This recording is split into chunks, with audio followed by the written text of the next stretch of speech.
जय हिंद दोस्तों, मैं सद्दाम वारिस फारसी एजुकेशन में आप सभी का स्वागत करता हूं। मेरे प्यारे दोस्तों, आज हम पढ़ेंगे 8.2 प्रश्नावली 8.2 9th क्लास एनसीईआरटी मैथ का पार्ट हम 8.2 प्रश्नावली पढ़ेंगे। और उसके पहले जस्ट 2 उदाहरण है, सबसे पहले उसको देखेंगे और उसके बाद हम क्वेश्चन 1 2 3 से शुरू करेंगे। तो आइए सबसे पहले उदाहरण देखते हैं और ये उदाहरण आपके सामने ये रहा। चलिए देखिए, उदाहरण नंबर आई थिंक 7 है, देख लिया जाए। 7 ही है, उदाहरण नंबर 7 ही है। देखिए उदाहरण नंबर 7 में क्या कहा जा रहा है कि ABC एक त्रिभुज में DEF AB BC और CA का मध्य बिंदु है, यानी D AB का मध्य बिंदु है, E BC का मध्य बिंदु है और F किसका CA का मध्य बिंदु है। कह रहा है कि दर्शाइए कि बिंदु DEF को मिलाने पर DEF को मिला दिया, DEF को मिलाने पर जो क्या बन रहा है, 4 सर्वांगसम त्रिभुजों में विभाजित हो रहा है। देखिए ऑलरेडी फिगर दिया हुआ है तो फिगर हमने पहले बना दिया। अब हम क्वेश्चन पे आते हैं और क्वेश्चन को करते हैं, सॉल्यूशन की तरफ बढ़ते हैं और लिखते हैं। दिया है, क्या दिया है कि ABC एक त्रिभुज है, ABC एक त्रिभुज है। बहुत ध्यान से चलते हैं, ठीक है। ABC एक त्रिभुज है जिसमें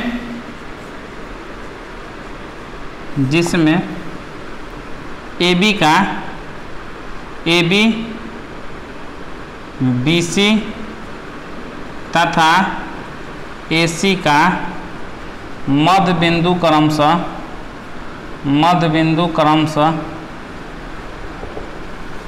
D E तथा F है।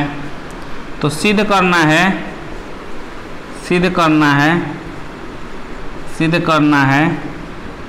क्या सिद्ध करना है कि त्रिभुज ABC 4 सर्वांगसम त्रिभुजों में विभाजित हो रहा है, यानी सब त्रिभुज क्या है, बराबर है। क्या है, सर्वांगसम है। सर्वांगसम मतलब क्या होता है, बराबर ही होता है, एरिया में बराबर। अगर हम बात करें तो क्योंकि इसको उठा के अगर इस पे रखे तो इसको पूरी तरीके से ढक ले, इसको उठा के देखिए, इसको उठा के इस पे रखे तो पूरी तरीके से ढक ले, इसको उठा के इसी पे रखे तो इसको पूरी तरीके से ढक ले, इसको उठा के इस पे पूरी तरीके से रखे तो पूरी तरीके से DFE को ढक ले। यानी अगर हम ये भी कहें कि अगर हम इसको इसके सर्वांगसम दिखा दे, इसको भी इसी के सर्वांगसम और इसको भी इसी के सर्वांगसम दिखा दे, तो चारों त्रिभुज क्या है, बराबर सर्वांगसम में बट रहा है। तो हम सिद्ध क्या करना है, हम लिख देते हैं। पहला, त्रिभुज BDE सर्वांगसम है त्रिभुज DEF के। अब दूसरा भी वैसे ही DAF त्रिभुज DAF सर्वांगसम है त्रिभुज DEF, सबको DEF के बराबर सर्वांगसम दिखा देते हैं। तीसरा क्या है, ECF सर्वांगसम है त्रिभुज DEF के। अगर तीनों त्रिभुज बीच वाले का सर्वांगसम दिखा देंगे तो इसका मतलब यही हुआ कि चारों त्रिभुज बराबर 4 सर्वांगसम में बट रहा है। ठीक है मेरे प्यारे दोस्तों, चलिए क्वेश्चन की ओर आगे बढ़ते हैं। ठीक है, प्रमाण की तरफ बढ़ते हैं मेरे प्यारे स्टूडेंट। देखिए प्रमाण में सबसे बड़ा बात क्या करना है, हमें जो गिवन है उसी के हिसाब से चलते हैं और लिखते हैं। त्रिभुज ABC में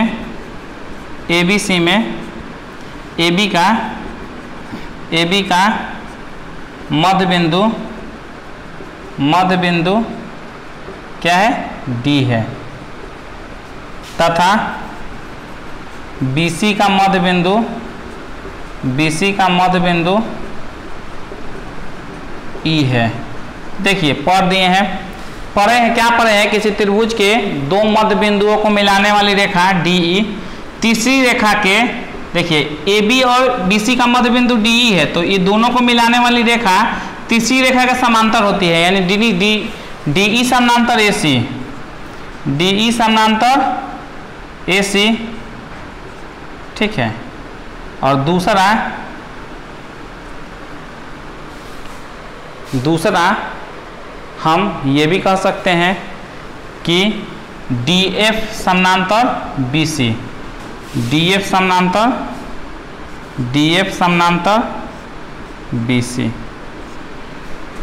DF जो समानांतर है किसके है, BC के है, और DB समानांतर किसके है, DE समानांतर किसके है? BC के है। ये भी कह सकते हैं। अच्छा, ये भी हम कह सकते हैं, देखिए ये भी दो मध्य बिंदुओं को मिला रही है, ध्यान से देखिए EF, तो EF समानांतर भी कह सकते हैं AB, EF समानांतर AB। इसी तरह लिख देते हैं, इसी तरह ये भी लिख देते हैं, ये भी लिख देते हैं। तीनों हो गया, आई थिंक पहला हो गया, ये इसके समानांतर है, ये इसके समानांतर और ये इसके, तीनों हो गया। ठीक है, ठीक है। तो देखिए अब हम बात करते हैं इसकी। अगर इसकी बात करें तो देखिए DF समानांतर BC और EF समानांतर AB, यानी ये भुजा इसके समानांतर और ये भुजा इसके समानांतर। तो DBEFD चाहे BDFE एक समांतर चतुर्भुज होगा, क्योंकि आमने सामने की भुजा समांतर है। तो हम कह सकते हैं अतः चतुर्भुज BDFE एक समांतर चतुर्भुज है, एक समांतर चतुर्भुज है, समांतर चतुर्भुज है। कोई दिक्कत नहीं होनी चाहिए, क्योंकि ये इसके समांतर है और ये इसके समांतर है मध्य बिंदु पर में से। ठीक है, तो ये समांतर चतुर्भुज है। तो DE क्या है? DE विकर्ण है, तो लिखते हैं चूंकि DE समांतर चतुर्भुज BDFE का विकर्ण है। क्या है? विकर्ण है। तो समांतर चतुर्भुज का विकर्ण दो बराबर सर्वांगसम त्रिभुजों में विभाजित करता है। पर में 8.1 पढ़ चुके हैं, तो आराम से हम लिख सकते हैं कि DBE सर्वांगसम है त्रिभुज DEF के। अच्छा, इसमें हम ये भी लिख सकते हैं, देखिएगा थोड़ा ध्यान से, इसी तरह करके, इसी तरह अगर हम बात करें तो DECF भी एक समांतर चतुर्भुज होगा, क्योंकि ये समांतर है और ये समांतर है, क्योंकि BC पूरा समांतर है, तो ये इसके भी समांतर होगा, इसी के भी लिख सकते हैं। तो हम यहाँ ये भी लिख सकते हैं इसी तरह DECF,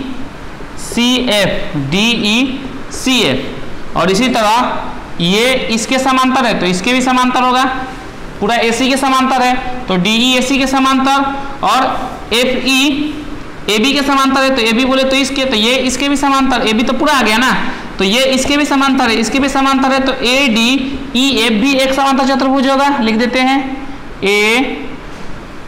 ADE चाहे ADEF समांतर चतुर्भुज है। तथा यहाँ लगा देते हैं, तथा CF तथा ADEF क्या है? समांतर चतुर्भुज है, समांतर चतुर्भुज है। यहाँ नहीं दिखेगा तो नीचे लिख देते हैं, इधर आ जाते हैं, समांतर चतुर्भुज है। अब हम क्या करते हैं, बोल दिया आपको कि DE क्या है? विकर्ण है किसके? DBEF की। तो किसी समांतर चतुर्भुज का विकर्ण उसे दो सर्वांगसम बराबर त्रिभुजों में बांटता है। तो लिख सकते हैं, इसलिए एरिया त्रिभुज DBE सर्वांगसम होगा त्रिभुज DEF के। देखिए इसी प्रकार अगर हम इस वाले की बात करें DECF समांतर चतुर्भुज की, तो EF क्या होगा? विकर्ण होगा। तो EF विकर्ण होगा तो ये त्रिभुज इसके सर्वांगसम होगा, तो लिख लेते हैं इसी तरह त्रिभुज DAF सर्वांगसम होगा त्रिभुज DAF नहीं, यहाँ ECF लिख लेते हैं, ECF सर्वांगसम होगा DEF के। इसी तरह ये भी होगा डी ई एफ ए में, चाहे ए डी ई एफ में, ये त्रिभुज इसके साथ, क्योंकि डी एफ क्या है, विकर्ण है, डी एफ विकर्ण है तो क्या होगा, त्रिभुज ए डी एफ सर्वांगसम होगा त्रिभुज डी ई एफ के, लिख लेते हैं ए डी एफ सर्वांगसम होगा त्रिभुज डी ई एफ के। दिख रहा है, बिल्कुल दिख रहा है, तीनों यही दिखाना था, घेर देते हैं और लिख देते हैं प्रूव्ड। देखिए यहाँ ए डी एफ चाहे डी ए एफ त्रिभुज वही है, ए डी एफ चाहे डी ए एफ त्रिभुज वही है हमारा, लिख देते हैं बड़े अक्षरों में प्रूव्ड। नोट डाउन कर लीजिए, सो सिंपल था। एक बार और समझा देता हूँ। देखिए हमने मध्य बिंदु प्रमेय का यूज करके दो मध्य बिंदुओं को मिलाने, किसी त्रिभुज के दो मध्य बिंदुओं को मिलाने वाली रेखा तीसरी भुजा के समांतर होती है, तो डीई को एसी के समांतर दिखा दिया। अगर डीई एसी के समांतर है और फिर हमने डीएफ दो बिंदुओं को मिलाने वाली, मध्य बिंदुओं को मिलाने वाली रेखा तीसरी के समांतर होती है, यानी डीएफ बीसी के समांतर है, तो ये समांतर ये देखिए, पहले डी बी ई एफ चतुर्भुज की बात करते हैं, तो ये समांतर ये और ये समांतर ये, ऐसे ही ये समांतर ये समांतर ये,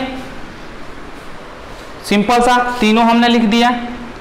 डीई समांतर एसी, डीई समांतर एसी, दूसरा हमने डीएफ समांतर बीसी कर दिया, तीसरा हमने ईएफ समांतर क्या कर दिया, क्योंकि दो मध्य बिंदुओं को मिलाने वाले तीसरी रेखा ए बी के समांतर है, इसीलिए ईएफ समांतर ए बी।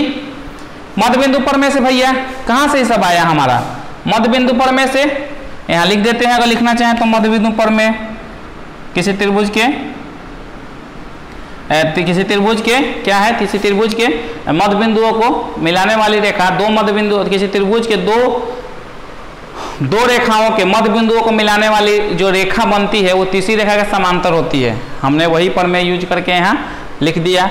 अब देखिए इस प्रकार अगर हम देखें तो सब आमने सामने समांतर हो जाएगी। जितना तीन ठो चतुर्भुज बन रहा है ना, एक डी बी ई एफ बन रहा है, इसमें आमने सामने की भुजा समांतर, तो ये समांतर चतुर्भुज हो जाएगा। डी ई सी एफ बन रहा है, इसमें भी आमने सामने की भुजा समांतर, तो समांतर चतुर्भुज हो जाएगा। और डी ई एफ ए बन रहा है, इसमें भी आमने सामने की भुजा समांतर, तो समांतर चतुर्भुज हो जाएगा। और तीनों समांतर चतुर्भुज की बात करें तो अगर पहले डी बी ई एफ की बात करें तो डी क्या है, विकर्ण है, और किसी समांतर चतुर्भुज का विकर्ण उसे दो सर्वांगसम त्रिभुजों में बांटता है, दो बराबर सर्वांगसम त्रिभुज में बांटते हैं, तो ये दोनों सर्वांगसम हो जाएगा।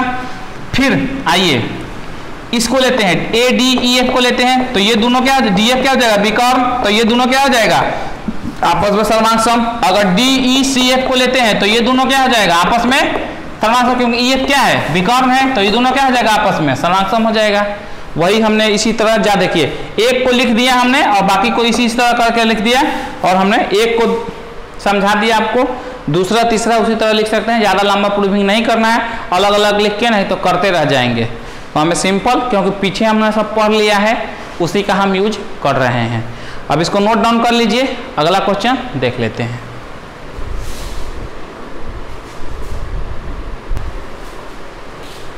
आइए दोस्तों अगला क्वेश्चन देख लेते हैं, बेहद सिंपल, बेहद आसान।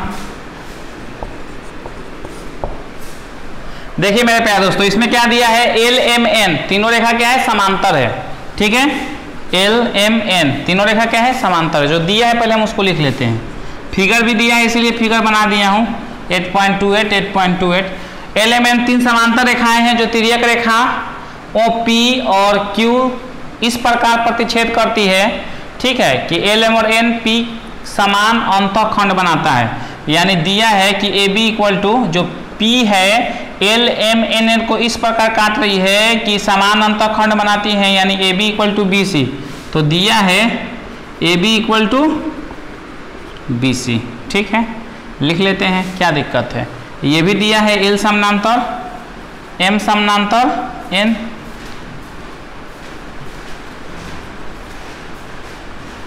तीनों समांतर है एक दूसरे के। चलिए आगे बढ़ते हैं, चलिए चाहे जहाँ यूज होगा वहाँ लिख लेंगे, यहाँ लिखने की जरूरत नहीं है। सिद्ध क्या करना है, हमें सिद्ध करना है, क्या सिद्ध करना है कि दर्शाइए कि एल एम एन क्यू भी समान अंतःखंड बनाती है, यानी D equal to E F हमें सिद्ध करना है, D equal to E F हमें सिद्ध करना है। चलिए इसमें हम एक छोटी सी रचना कर लेते हैं। बिंदु ए को एफ से मिलाया, ए को F से मिलाया जो रेखा M को G पर काटती है। कहाँ? G पर काटती है। बेहद सिंपल, बेहद आसान। A को किससे मिलाया? F से मिलाया जो कहाँ काटती है? M को G पे काटती है। ठीक है, थोड़ा सा हम थोड़ा सा और ऐसे कर दें। ठीक है, ये हमारा G बिंदु है, कोई दिक्कत नहीं होनी चाहिए। चलिए आगे बढ़ते हैं और लिखते हैं प्रमाण। और प्रमाण में हम लिखते हैं समलंब, क्योंकि समलंब भी है ACFD में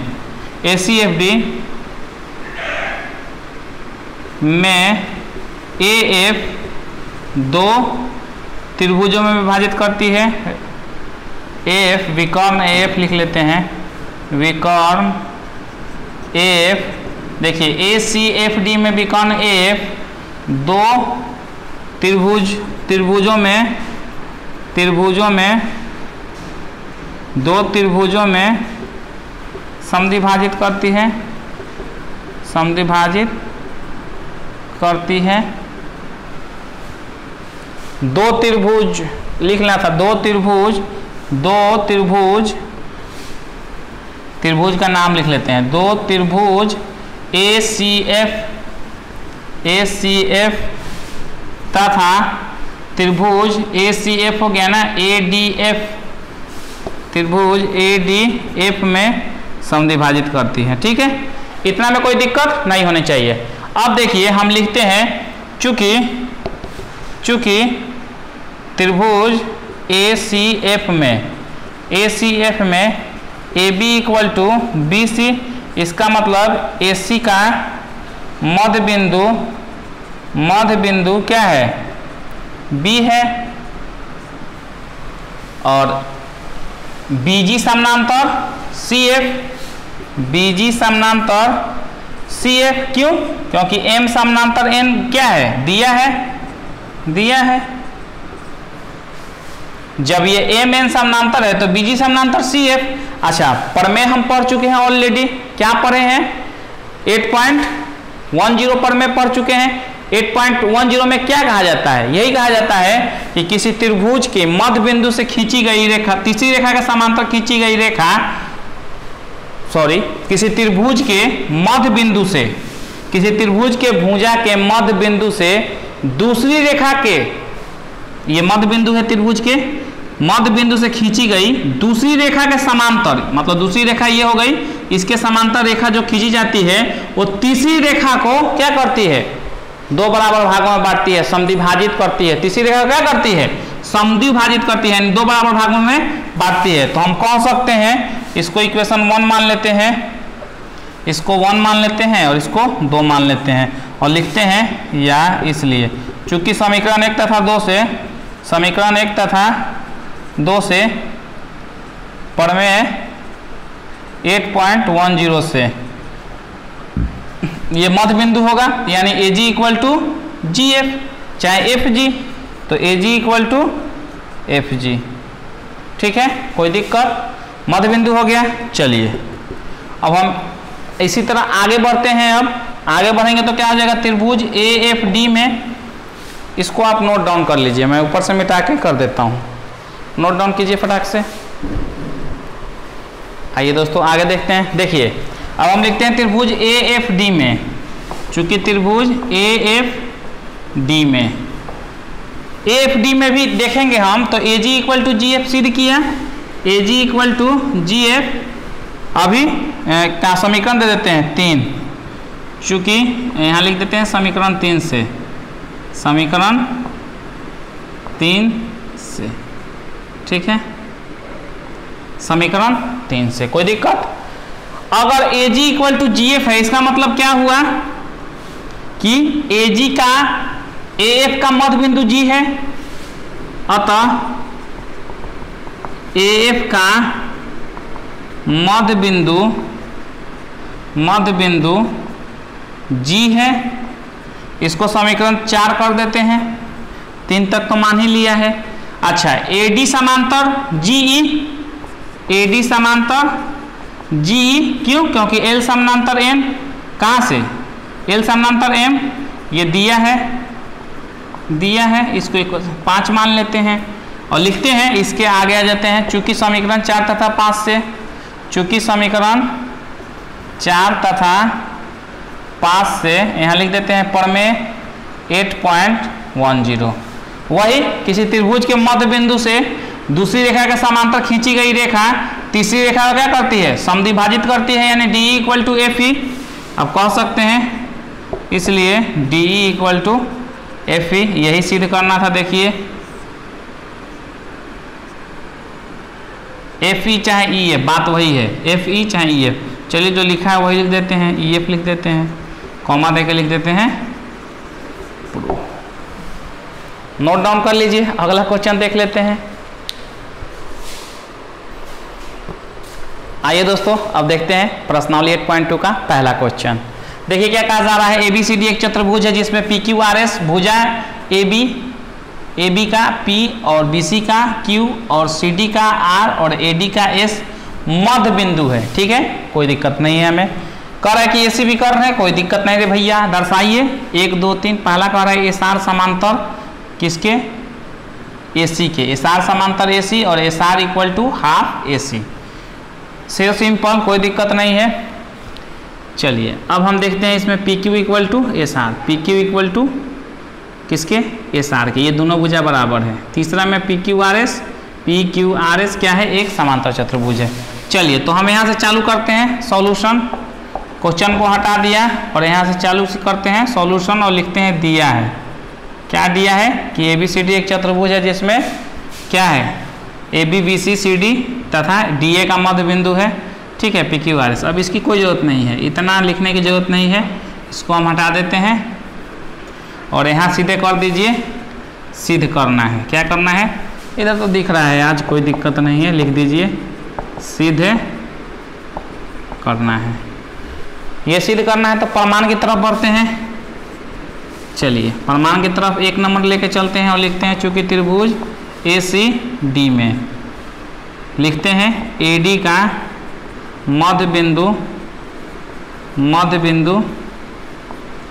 AD का मध्य बिंदु क्या है? S है। S है। कहाँ से? घर से कुछ नहीं दिया है। दूसरा हमारा क्या है?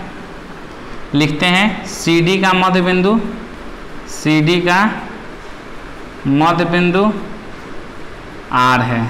कहाँ से? ये भी दिया है, ये भी दिया है कि R क्या है? मध्य बिंदु है, ऑलरेडी गिवन है क्वेश्चन में। चलिए मेरे प्यारे दोस्तों आगे बढ़ते हैं। देखिए अब लिखते हैं, देखिए जब अभी हम पढ़ चुके हैं कि किसी त्रिभुज के 2 मध्य बिंदुओं को मिलाने वाली रेखा तीसरी रेखा के समांतर होती है तथा तीसरी रेखा से आधा भी होती है। तो इसी को लिख देते हैं। देखिए SR समांतर क्या हो जाएगा? AC। ठीक है, SR समांतर AC, ये समांतर ये, और SR = ½ AC भी होता है। इसको मान लेते हैं कहाँ से? समीकरण 1 मध्य बिंदु प्रमेय से। मध्य बिंदु प्रमेय से लिख दीजिएगा, कारण भी लिख दीजिएगा मध्य बिंदु प्रमेय से। कोई दिक्कत? अच्छा यही आपको सिद्ध भी करना था, तो पहला हो गया आपका प्रूव्ड, कॉमा दे के लिख दीजिए प्रूव्ड। दूसरा की तरफ बढ़ते हैं। दूसरा क्या है? PQ = SR। PQ ये भुजा और SR ये भुजा। ठीक है, ये दोनों क्या है? बराबर है। अब हम लेते हैं त्रिभुज ABC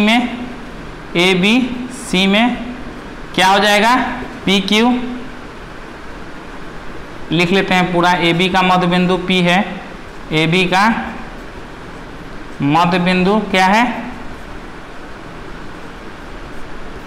P है।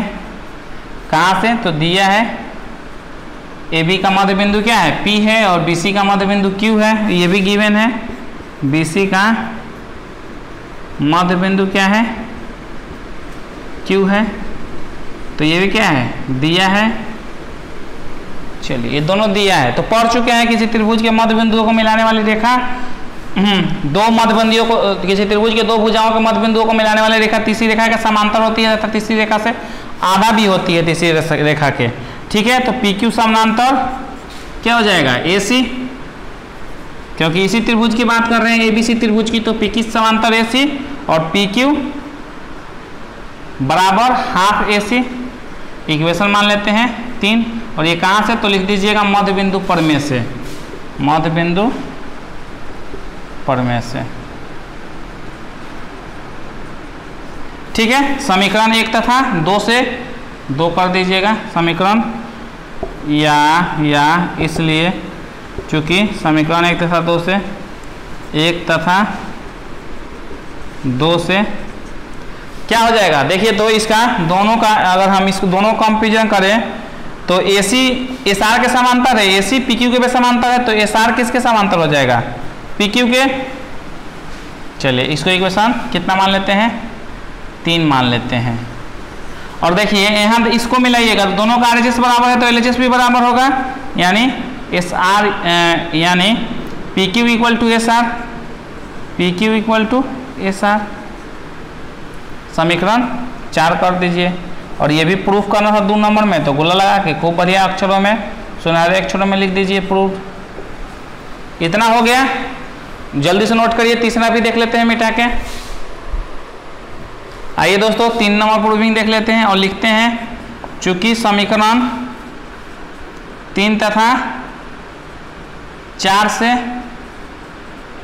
3-4 से क्या है, देखिए PQ समानांतर SR भी है और PQ बराबर SR भी है, तो किसी भी चतुर्भुज का एक युग्म समांतर और बराबर हो तो सब क्या होता है, समांतर चतुर्भुज होता है। तो हम लिख देते हैं डायरेक्ट, चूंकि PQRS एक समांतर चतुर्भुज है, यही प्रूफ करना था, समांतर चतुर्भुज है, पका पकाया खाना था।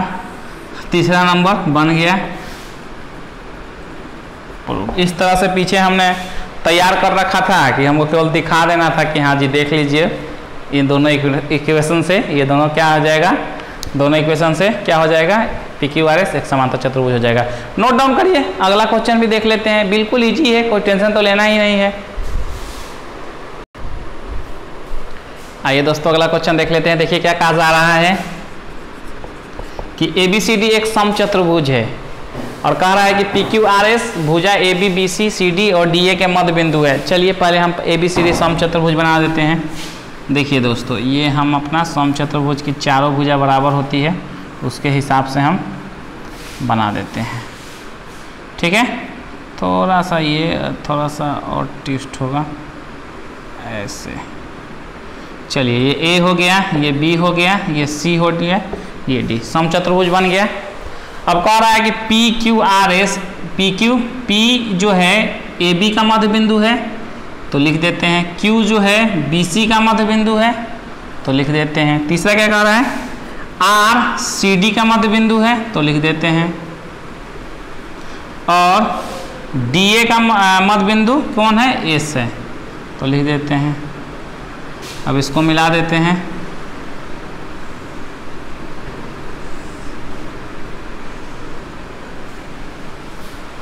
ठीक है, अब देखिए कह रहा है कि PQRS एक क्या है, आयत है। तो देखिए पहला टारगेट होगा हमारा PQRS को एक समांतर चतुर्भुज दिखाना। क्या दिखाना, एक समांतर चतुर्भुज दिखाना। अगर PQRS को समांतर चतुर्भुज दिखा दिया और उसका एक कोण समकोण दिखा दिया ना, समांतर चतुर्भुज का एक कोण समकोण दिखा देंगे तो वो एक आयत हो जाएगा। So simple. चलिए A को C से मिला देते हैं और B को D से मिला देते हैं। ठीक है मेरे प्यारे दोस्तों, इसको L M और N कर देते हैं। चलिए मेरे प्यारे दोस्तों बढ़ते हैं आगे, लिखते हैं, दिया है, क्या दिया है कि ABCD एक समचतुर्भुज है, ABCD एक समचतुर्भुज है। और आगे जो दिया है उसको आगे हम यूज करेंगे ना तो लिख लेंगे, ज़्यादा लिखने की जरूरत नहीं है। सिद्ध क्या करना है, सिद्ध करना है कि PQRS एक आयत है, PQRS एक आयत है, PQRS क्या है, एक आयत है। चलिए दोस्तों प्रमाण की तरफ बढ़ते हैं। और प्रमाण की तरफ बढ़ते ही हम ले लेंगे चूंकि त्रिभुज ABC में, चूंकि त्रिभुज ABC में पहला हमारा काम है PQRS को क्या दिखाना, समांतर चतुर्भुज दिखाना। तो लिखते हैं AB का मध्य बिंदु P है, AB का मध्य बिंदु क्या है,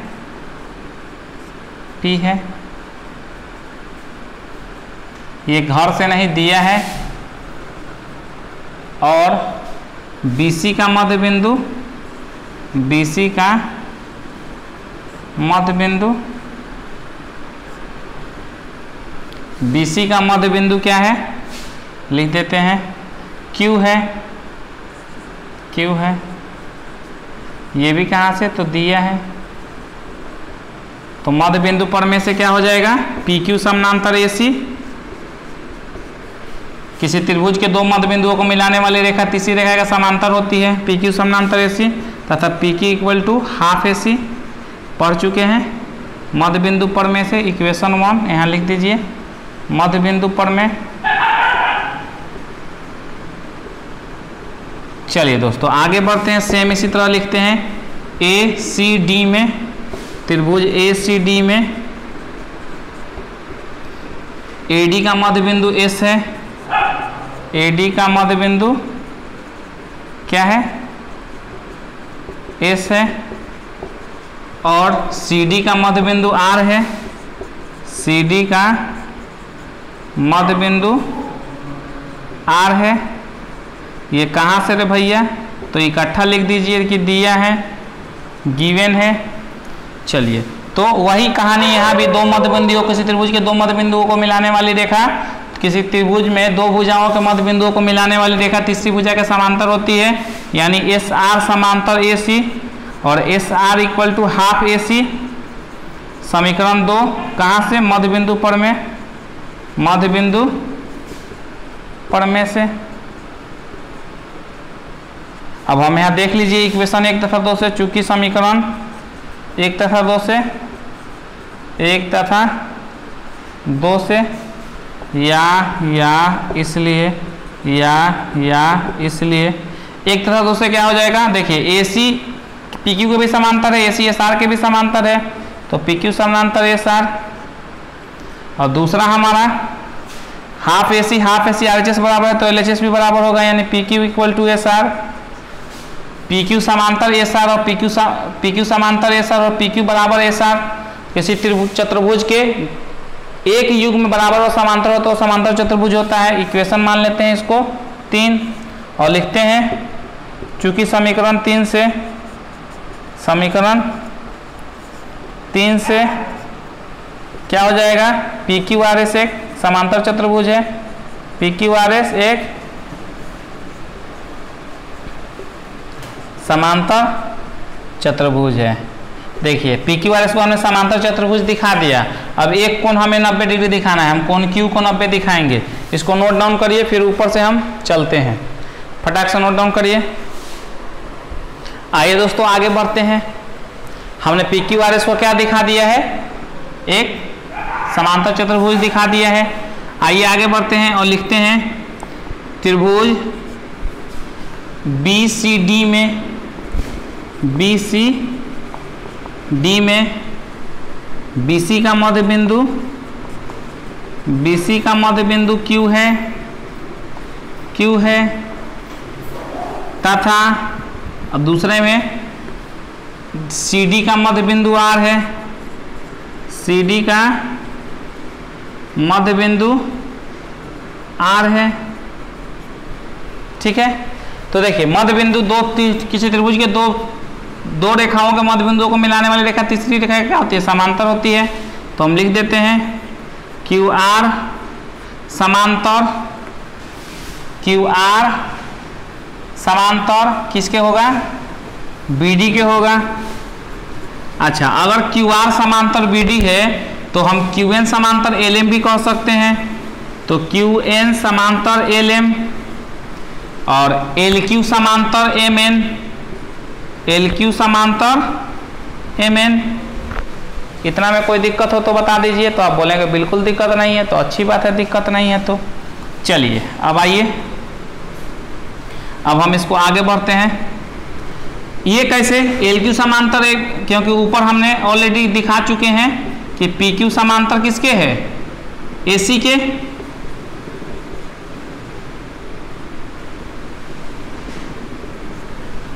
ऑलरेडी हम दिखा चुके हैं, ठीक है। और उसको इक्वेशन 1 में हम दिखाए थे समीकरण 1 से, यहाँ लिख भी दीजिए समीकरण 1 से, समीकरण 1 से, समीकरण 1 में हम दिखाए थे। चलिए मेरे प्यारे दोस्तों, अब देखिए जब LM समांतर LQ और LM समांतर QN, तो किसी चतुर्भुज का प्रत्येक युग में समांतर हो तो समांतर चतुर्भुज होता है। तो हम कह सकते हैं इसलिए LMNQ क्या है, समांतर चतुर्भुज है। क्या है, समांतर चतुर्भुज है। तो समांतर चतुर्भुज के सम्मुख कोण हम जानते हैं, इसलिए समांतर चतुर्भुज के सम्मुख कोण क्या होते हैं, बराबर होते हैं। समांतर चतुर्भुज के सम्मुख कोण बराबर होते हैं, सम्मुख कोण बराबर होते हैं। चलिए तो देखिए, इस अगर LMNQ की बात करें तो ये दोनों क्या होगा, आमने सामने की, यानी कोण LMN इक्वल टू LQN, सम्मुख कोण है LQN, तो क्या होगा, दोनों बराबर होगा। अच्छा, हमें यह भी पता है ABCD क्या है, एक समचतुर्भुज है। तो समचतुर्भुज का विकर्ण एक दूसरे को क्या समकोण पे समद्विभाजित करते हैं, यानी BMC जो कोण है वो कितना होगा, 90 डिग्री। तो लिख सकते हैं BMC लिखिए, या देखिए BMC लिखिए या LMN लिखिए, LMN लिखिए, कोण तो यही होगा ना, कितना होगा, 90 डिग्री। कैसे, तो लिख दीजिएगा कि समचतुर्भुज के विकर्ण, समचतुर्भुज के विकर्ण एक दूसरे को विकर्ण समकोण पर समद्विभाजित करते हैं, समकोण पर समद्विभाजित करते हैं।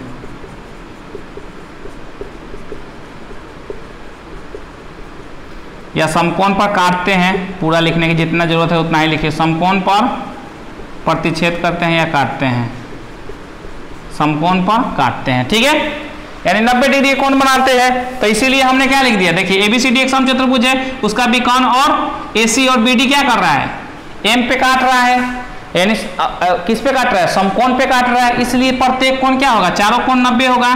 तो हमको तो इसकी जरूरत है BMC। अच्छा, BMC को हम LMN भी लिख सकते हैं, कोण तो वही होगा, कोण तो यही वाला होगा, इतना ही होगा, देख लीजिए कोण हमारा क्या होगा, यही होगा कोण, चाहे LMN बोलिए चाहे BMC बोलिए, इसीलिए हमने लिख दिया।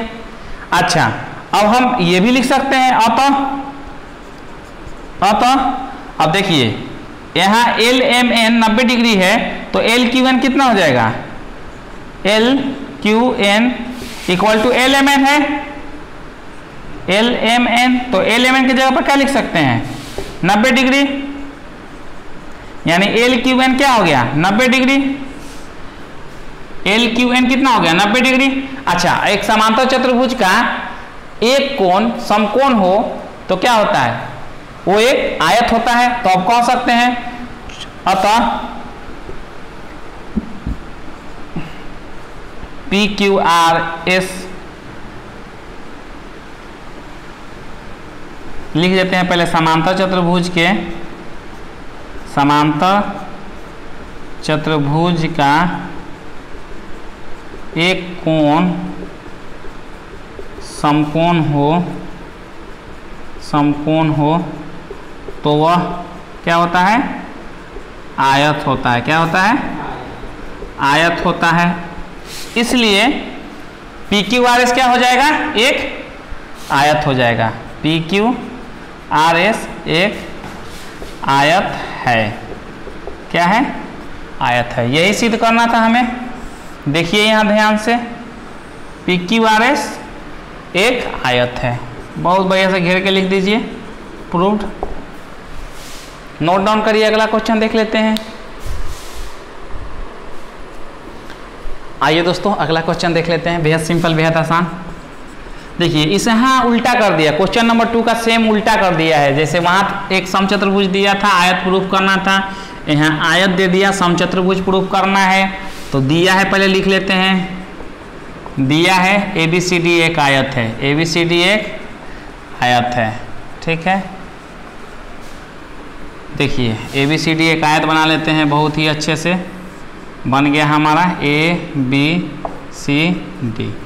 एक आयत बन गया। चलिए इसको हम AC और BD से मिला देते हैं। AB का मध्य बिंदु क्या है हमारा, P है। BC का मध्य बिंदु क्या है, Q है। और CD का मध्य बिंदु R है। और DA का मध्य बिंदु S है, DA का मध्य बिंदु S है। इन सबको मिला दें तो जो PQRS हमारा बन रहा है, क्या कह रहा है, ये एक क्या है, समचतुर्भुज है। So simple. अब हम आगे बढ़ते हैं। चलिए मेरे प्यारे दोस्तों, दिया है ABCD एक आयत है, सिद्ध क्या करना है, सिद्ध करना है कि जो PQRS बन रहा है ना, PQRS समचतुर्भुज है। कौन सा चतुर्भुज है, समचतुर्भुज है। चलिए प्रमाण की तरफ बढ़ते हैं और सेम पीछे की तरह ही काम करेंगे। PQRS को एक समांतर चतुर्भुज दिखाएंगे और उसकी आसन्न भुजा को बराबर कर देंगे तो समचतुर्भुज हो जाएगा। अब चलिए हम लेते हैं चूंकि त्रिभुज ABC में लेते हैं। ABC में क्या होगा, लिख देते हैं AB का मध्य बिंदु P है, AB का सेम पीछे की तरह मध्य बिंदु क्या है, P है।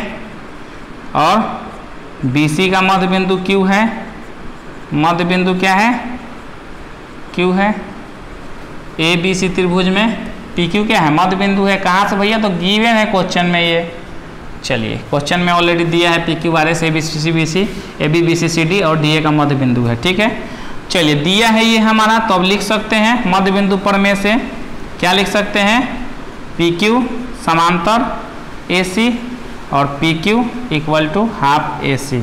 समीकरण 1 मध्य बिंदु पर में से, मध्य बिंदु पर में से, ठीक है मेरे प्यारे दोस्तों। आगे बढ़ते हैं और लिखते हैं चूंकि त्रिभुज ACD में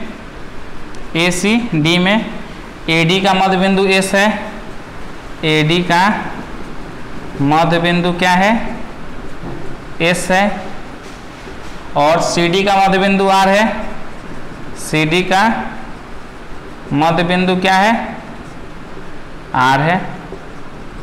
ACD त्रिभुज की बात हो रही है। आज S और R क्या है, मध्य बिंदु है। कहाँ से भैया, तो इकट्ठा लिख दीजिए, दिया है। तो SR मध्य बिंदु पर में से SR समांतर AC और SR equal to half AC। Simple सा बात है। अरे कहाँ से भैया, इक्वेशन 2 मान लीजिए, मध्य बिंदु पर में से, मध्य बिंदु पर में से, पर में से। अब यहाँ लिख दिया जाए, चूंकि समीकरण 1 तथा 2 से या इसलिए या इसलिए, चूंकि समीकरण 1 तथा 2 से हम क्या देख रहे हैं कि दोनों AC के समांतर है, तो ये भी क्या होगा, PQ समांतर SR हो जाएगा। हाफ AC के बराबर है, RHS बराबर है, तो LHS बराबर हो जाएगा, PQ इक्वल टू SR। अब हम क्या देख रहे हैं कि PQRS में ये समांतर भी है, बराबर भी है। किसी भी चतुर्भुज में एक युग्म बराबर और समांतर हो तो क्या होता है, समांतर चतुर्भुज होता है। अतः हम कह सकते हैं इक्वेशन 3, चूंकि समीकरण 3 से क्या हो जाएगा, PQRS समांतर चतुर्भुज हो जाएगा। कौन सा चतुर्भुज हो जाएगा, समांतर चतुर्भुज है। अब हम लेते हैं इसको, ऊपर मिटा देते हैं। चलिए नोट डाउन करिए। आइए दोस्तों आगे बढ़ते हैं। देखिए PQRS हम दिखा दिया समांतर चतुर्भुज है।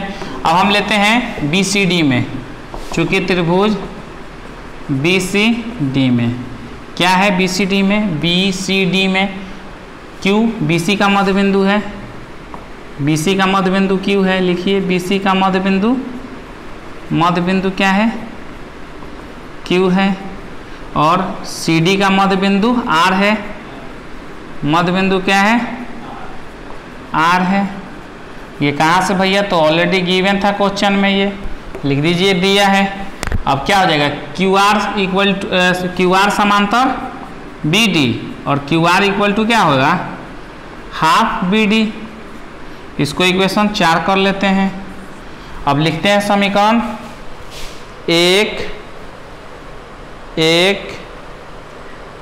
अच्छा एक और इक्वेशन बना लेते हैं, लिख लेते हैं चूँकि AC, इसको लिख लेते हैं या इसलिए चूँकि AC equal to B D, कारण लिख देते हैं आयत के विकर्ण बराबर होता है, आयत का विकर्ण क्या होता है, बराबर होता है। चलिए इसको घेर देते हैं और इसको मान लेते हैं इक्वेशन 5। अब लिखते हैं समीकरण 1 4 5 से, चूँकि समीकरण 1 4 तथा 5 से। देखिए मेरे प्यारे दोस्तों, ध्यान से देखिए, यहाँ बहुत ईजी है। हमें क्या दिखाना है, आसन्न भुजा बराबर दिखाना है। तो हम क्या देख रहे हैं, कि PQ जो है हमारा, ध्यान से देखिएगा, PQ जो है हमारा SR के बराबर है। PQ किसके बराबर है, अगर हम बात करें, देखिए ऐसे देख लेते हैं, PQ जो है हमारा किसके बराबर है, SR के बराबर है। ध्यान से देखिएगा, PQ किसके बराबर है, SR के, ठीक है। हमें ये पहले से ज्ञात है, तो हम किसको देख रहे हैं, सॉरी 1 4 5 है ना। तो देखिए PQ किसके बराबर है, हाफ AC के। PQ किसके बराबर है, हाफ AC के, ठीक है। और एकदम ध्यान से देखिएगा, और QR किसके बराबर है, देखिएगा QR किसके बराबर है, हाफ BD के। QR किसके बराबर है, हाफ BD के। तब ध्यान से, नहीं समझ में आएगा, मैं साफ बता रहा हूँ। PQ किसके बराबर है, PQ किसके बराबर है, हाफ AC के। QR किसके बराबर है, हाफ BD के। देखिए हम अगर कहें कि अगर इक्वेशन 1 की बात करें तो PQ किसके बराबर है, हाफ AC के। और इक्वेशन 4 की बात करें तो कहे PQ भी हाफ AC के बराबर है। समझ रहे हैं ना, PQ भी हाफ AC के बराबर है। तो आप कहेंगे सर BD लिखा है, आप AC कह रहे हैं। देखिए पहले आप मान लीजिए कि यहाँ क्या है, AC है, तो दोनों का RHS बराबर, तो दोनों का LHS बराबर होगा, तो कहेंगे हाँ सर बराबर होगा। लेकिन आप कहेंगे सर BD है, आप कह रहे हैं AC है, तो हम तो कहेंगे ये AC है, क्योंकि इक्वेशन 5 में क्या कह रहा है, BD किसके बराबर है, AC के बराबर है। So simple. तो देखिए अब समझ में आया ना कि BD किसके बराबर है, AC के। तो मान लीजिए यहाँ AC है, मानना क्या है, AC है, ये है, क्योंकि BD किसके बराबर है, AC के। तो यहाँ AC है और यहाँ भी AC है, हाफ AC, दोनों का RHS बराबर, तो दोनों का LHS बराबर होगा। तो आप बोलेंगे सर हाँ होगा, इसीलिए लिखा था 1 4 5 से। क्या हो जाएगा, PQ बराबर QR, PQ बराबर QR, ठीक है। PQ किसके बराबर है, QR के बराबर है। अब क्या है, यहाँ हम लिख देंगे ये आसन्न भुजाएं हैं। क्या है, आसन्न भुजाएं हैं, आसन्न भुजाएं हैं। अब इसको मिटा देता हूँ, समझ गए होंगे। चलिए आगे बढ़ते हैं और लिखते हैं कि चूंकि समांतर चतुर्भुज की आसन्न भुजा बराबर हो तो वह एक क्या होता है, समचतुर्भुज होता है। क्या होता है, समचतुर्भुज होता है। इसलिए कह सकते हैं कि PQRS क्या हो जाएगा, PQRS समांतर चतुर्भुज था, समांतर चतुर्भुज की सम्मुख भुजा बराबर हो गई, तो PQRS एक समचतुर्भुज है। क्या है, समचतुर्भुज है।